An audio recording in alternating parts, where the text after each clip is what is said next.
এই আজকেই হয়তো শোনা গেল যে আমাদের দেশে প্রথম এইচএমপিভি ভাইরাস আইসোলেট করা হয়েছে। দেখুন, এইটাকে নিয়ে আমরা একটা দুশ্চিন্তায় ছিলাম বেশ কয়েকদিন ধরে। এই বেঙ্গালুরুতে এইচএমপিভি ভাইরাস আইসোলেট করা হয়েছে, এই কথাটা শুনে আমাদের দুশ্চিন্তা হয়তো বহুগুণ বেড়ে যাবে। হ্যাঁ, মানে অ্যাজ ইফ আমাদের রোজকার এই চ্যালেঞ্জেস অফ লাইফের মধ্যে ঝুটঝামেলা কম ছিল, আর একটা উড়ে এসে জুড়ে বসলো।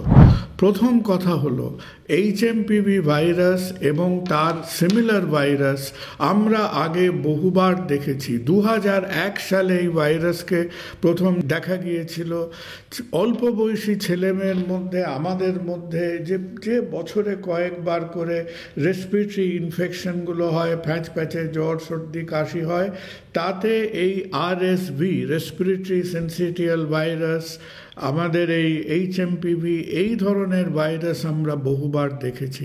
সুতরাং প্রথম কথাটা হলো, এই ভারতবর্ষে এইচএমপিভি ঢুকে পড়েছে বলে ভারতবর্ষে জঙ্গি ঢুকে পড়ার মতো আর এক নতুন ভাইরাল জঙ্গি ঢুকে পড়লো বলে এই যে একটা হয়তো সারা দিনের মধ্যে একটা প্যানিক তৈরি হবে, প্লিজ প্যানিক করবেন না। HMPV in the natural form, HMPV is not a viral terrorist, এখনো অবধি নয়। কোভিড-2 কেন হয়েছিল? SARS-CoV-2 মারাত্মক হয়েছিল কারণ তাকে আমরা রদবদল করে একটা ভয়ঙ্কর চেহারা দিয়েছিলাম, যার সঙ্গে আমাদের কারো শরীর পরিচিত ছিল না।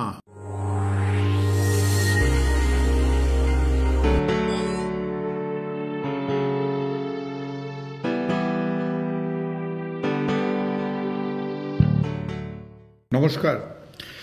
কয়েকদিন ধরে যেন আমাদের জীবনে ঝামেলার অভাব নেই, বা হঠাৎ করে ঝামেলা কম হয়েছে। তো এরকম একটা পরিস্থিতিতে চারদিকেই দেখছেন, শুনছেন টেলিভিশন চ্যানেলে, সোশ্যাল মিডিয়াতে, যে আবার চায়না, আবার ভাইরাস, আবার লকডাউন, আবার সেই মহামারী, আবার সেই লাইন দিয়ে ভ্যাকসিন নেওয়া। তো এই রকম একটা হরর মুভির মতো একটা পরিস্থিতি যেন আমাদের চারিদিকে, আমাদের দিকে চোখ পাকিয়ে ধেয়ে আছে।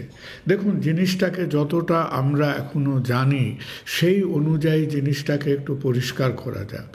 প্রথম কথা হলো, বাই দিস টাইম আপনারা অনেকেই জেনে গেছেন যে আবার চায়নাতে একটা সমস্যা দেখা দিচ্ছে।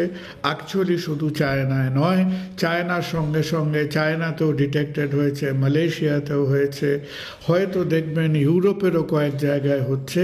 কি হচ্ছে না, এখন আমাদের পৃথিবীর নর্দার্ন হেমিস্ফিয়ারে this is the winter period.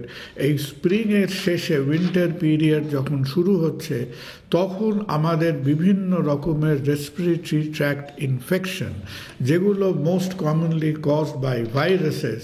তো একটা পার্টিকুলার ভাইরাস যেটা মাথাচাড়া দিয়ে উঠেছে, তার এখন নামকরণ হচ্ছে HMPV ভাইরাস।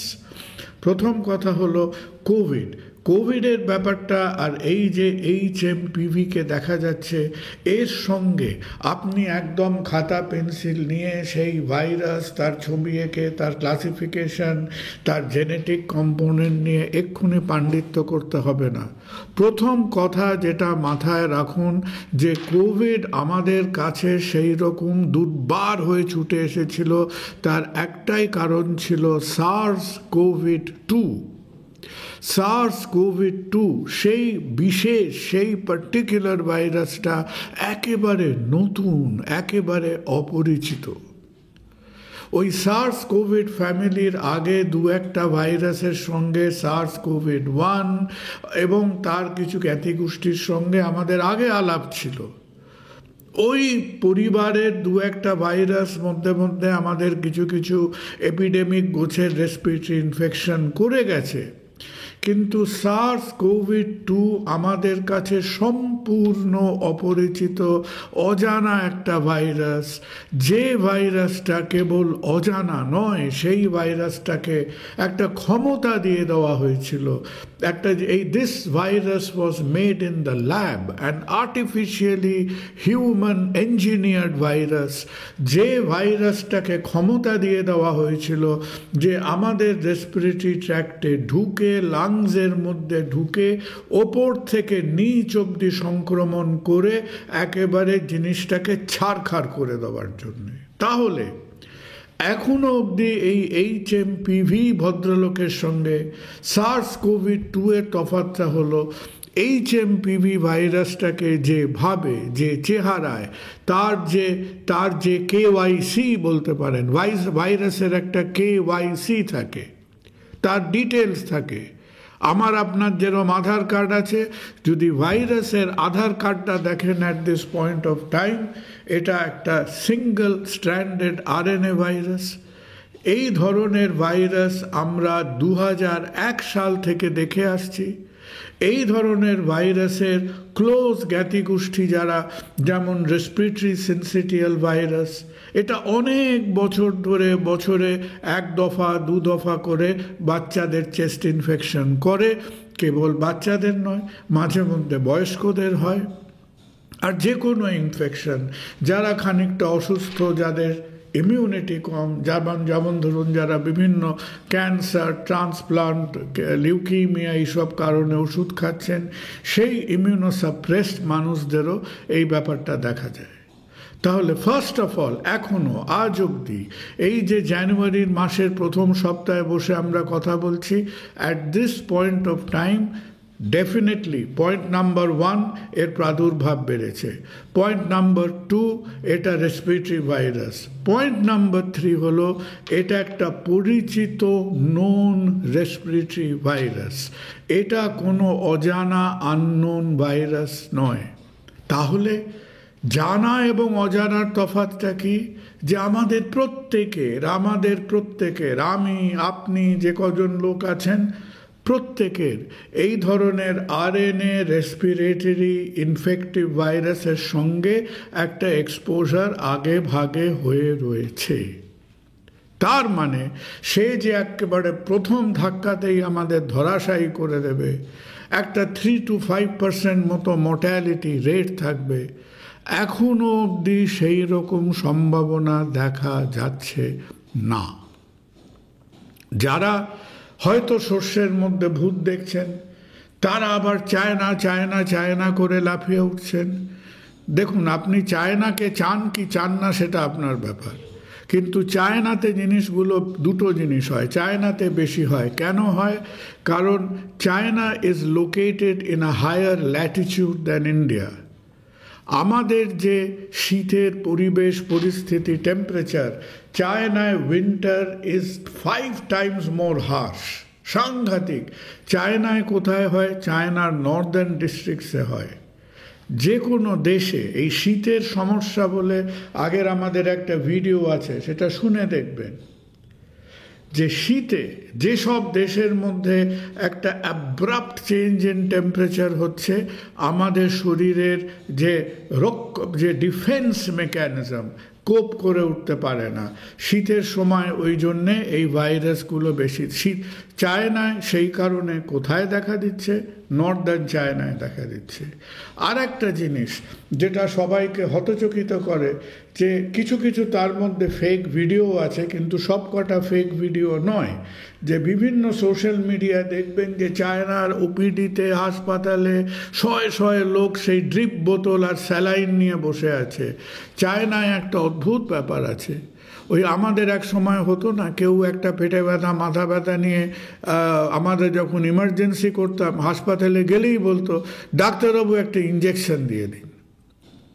আপনি যদি তাকে একটা টেস্ট করতেন বা ট্যাবলেট খাওয়াতেন, অনেকেরই মনে পুত হতো না, বলতো ডাক্তারবাবু একটা ইঞ্জেকশন দিয়ে দিন। ঠিক সেই রকম চায়নাতে, বিশেষ করে হয়তো একটু শহরতলি বা আউটস্কার্টসে, লোকের অল্পতেই স্যালাইন নেবার এবং স্যালাইন দেওয়ার একটা টেন্ডেন্সি আছে। অবভিয়াসলি আইভি ফ্লুইড দিতেই হয়। কখন দিতে হয়?